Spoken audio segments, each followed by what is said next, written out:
My channel வாவ்தர்ஷு. இன்றைக்கி நம்ம சேனலில் என்ன பார்க்க போகிறோம்னா, இன்றைக்கி பீஃப் குழம்பு எப்படி பண்ணுறதுன்னு சொல்லிட்டு பார்க்கலாம். இது வந்து ஹோம்மேட் ஸ்டைலில் எப்படி பண்ணுறதுன்னு பார்க்கலாம். வாங்க வீடியோக்குள்ளே போகலாம். நான் வந்து இன்றைக்கி ப்ரெஷர் குக்கரில் தான் பண்ண போகிறேன். ஸோ ஸ்டவ் ஆன் பண்ணிவிட்டு ஒரு குக்கர் வந்து எடுத்து வச்சுருக்கேங்க. அது வந்து நல்லா சூடாயிரட்டும். குக்கர் சூடாயிருந்ததுன்னா அதில் வந்து நான் 2 கரண்டி ஆயில் வந்து எடுத்துக்கிறேன். உங்களுக்கு தேவையான அளவு ஆயில் எடுத்துக்கோங்க. அது சூடேறினதும் பட்டை, கிராம்பு, லவங்கம், பூ எல்லாத்தையும் சேர்த்துட்டு அது வெடிஞ்ச உடனே வெங்காயம், பச்சை மிளகா, கறிவேப்பிலை இது 3த்தையும் கொட்டி நல்லா கிளறி விடுங்க. இந்த மாதிரி வெங்காயம் வந்து நல்லா பொன் வரலாம் வரட்டும். நல்லா கண்ணாடி பதத்துக்கு நல்லா அது வரைக்கும் நல்லா இந்த மாதிரி கிளறி விட்டுட்டே இருங்க. இது போல் நல்லா பக்குவமாக வறுத்து எடுத்துகிட்டு இது கூட வந்து இஞ்சி பூண்டு பேஸ்ட் வந்து நல்லா தண்ணி விடாமல் அரைச்சி எடுத்துக்கோங்க. விழுது போல் அதை வந்து இது கூட வந்து ஆட் பண்ணிக்கலாம். இது வந்து ஒரு 50 கிராம் இருக்கும். நான் வந்து வெங்காயம் வந்து ஒரு 100 கிராம் எடுத்திருக்கேன். ஸோ இஞ்சி பூண்டு விழுதை ஆட் பண்ணிவிட்டு நல்லா அடிப்பிடிக்காமல் நல்லா கிளறி விட்டுட்டே இருங்க. இது போல் நல்லா கிளறி விட அதோட கலர் வந்து சேஞ்ச் ஆகும். ஸோ வெயிட் பண்ணுங்கள். இஞ்சி பூண்டோட பச்சை வாசனை போகிற அளவுக்கு இந்த மாதிரி ரெட்டிஷாக நல்லா வறுத்து எடுத்துக்கோங்க. வறுத்து எடுத்துகிட்டு நல்லா ஒரு 4 தக்காளியை வந்து நல்லா வாஷ் பண்ணிவிட்டு கிரைண்ட் பண்ணி வச்சுக்கோங்க. நல்லா அரைச்சி வச்ச இந்த தக்காளியை வந்து நல்லா இப்போ வந்து ஆட் பண்ணிவிட்டு இந்த மாதிரி நல்லா கிளக்கி விடுங்க. இப்போ கலக்கி விட்டதுனால அந்த அடி பிடிச்சிருக்குல்ல லைட்டாக, ஸோ அதெல்லாம் வந்து ரிமூவ் ஆகிட்டு வந்துடும். ஸோ தக்காளி ஊற்றினா ஸோ இந்த தக்காளி கூடவே வந்து தேவையான அளவு உப்பு போட்டுக்கிறேன். நல்லா வெந்து வந்துடும். சீக்கிரமாக வந்து மசியும் வந்து தக்காளி. ஸோ உப்பு வந்து இந்த டைமில் ஆட் பண்ணிக்கோங்க. ரொம்ப சீக்கிரமாகவே கொஞ்சம் தக்காளி வந்து வதங்குறதுக்கு ஹெல்ப்ஃபுல்லாக இருக்கும். இது கூட கொஞ்சம் மஞ்சத்தூள் ஒரு சிட்டிக்கு ஆட் பண்ணிக்கிறேன். அதோட மசாலா வந்து சேர்த்துக்கலாம். கரம் மசாலா தேவையான அளவு. அடுத்து வந்து அதையும் வந்து நல்லா இந்த மாதிரி கிளறி விட்டுக்கோங்க. தக்காளி வந்து நல்லா குழைய வந்து நல்லா குக்காய் வந்திருக்கு. இந்த மாதிரி இதனோட வந்து நான் மிளகாய்த்தூள் வந்து ஆட் பண்ணிக்கிறேன்.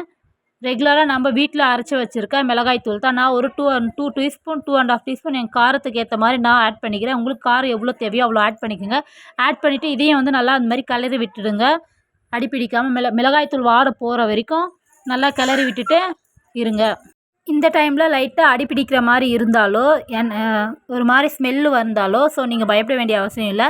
ஸோ லைட்டாக கொஞ்சம் தண்ணி வந்து தெளித்து விட்டாலோ லைட்டாக ஒரு 2 ட்ராப்ஸு 3 ட்ராப்ஸ் வந்து இந்த கரண்டிலே வந்து கொஞ்சமாக தண்ணி ஆட் பண்ணி நல்லா வந்து இந்த மாதிரி கிளறி விட்டுக்கலாம். ஸோ லைட்டாக அப்போ தான் வந்து கொஞ்சம் அடிப்பிடிச்சு இந்த மசாலா மிளகாய்த்தூளோட ஸ்மெல்லு வந்து வராமல் இருக்கும்.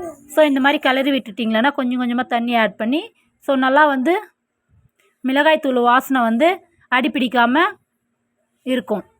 எண்ணெய் பிரிஞ்சு வர இந்த டைமில் வந்து நம்ம 1 கேஜி பீஃபை வந்து நல்லா வாஷ் பண்ணி எடுத்துகிட்டு 2-3 டைம் வாஷ் பண்ணி எடுத்துகிட்டு இதை வந்து இதோட நம்ம வந்து ஆட் பண்ணிடலாம். ஆட் பண்ணிவிட்டு அதையும் வந்து நல்லா திருப்பி விடணும், கிளறி விடணும். கறியை வந்து முடிஞ்சால் உப்பு மஞ்சத்தூள் போட்டு வாஷ் பண்ணி எடுத்துக்காங்க. ஒரு 2-3 டைம்ஸ் வாஷ் பண்ணிக்கோங்க. அப்போ தான் ஹைஜீனிக்காக நல்லாயிருக்கும். இப்படி வாஷ் பண்ணலானாலும் பரவாயில்ல விடுங்க. ஸோ நார்மல் வாட்டர்லேயே வந்து ஒரு 3-4 டைம்ஸ் வந்து நல்லா வாஷ் பண்ணி எடுத்துக்கோங்க. இந்த மசாலா வந்து இந்த கறியோடு நல்லா மிக்ஸ் ஆகிற வரையும் நல்லா குக் பண்ணுங்க.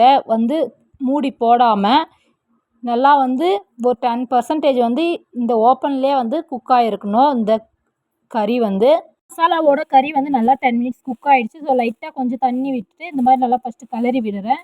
ஸோ அது ஒரு 2-3 மினிட்ஸ் வந்து குக் ஆகட்டும். நெக்ஸ்ட்டு ஃபுல் தண்ணி வந்து நம்ம ஆட் பண்ணிக்கலாம். கொஞ்சமாக தண்ணி ஊற்றி கிரேவி டைப்பில் பண்ணுறதுனாலும் பண்ணிக்கலாம். இல்லைனா வந்து நிறையா கொஞ்சம் தண்ணி வச்சு குழம்பு டைப்பில் வந்து பண்ணிக்கிறதுனாலும் பண்ணிக்கலாம். எல்லாம் நம்ம இஷ்டம் தான்.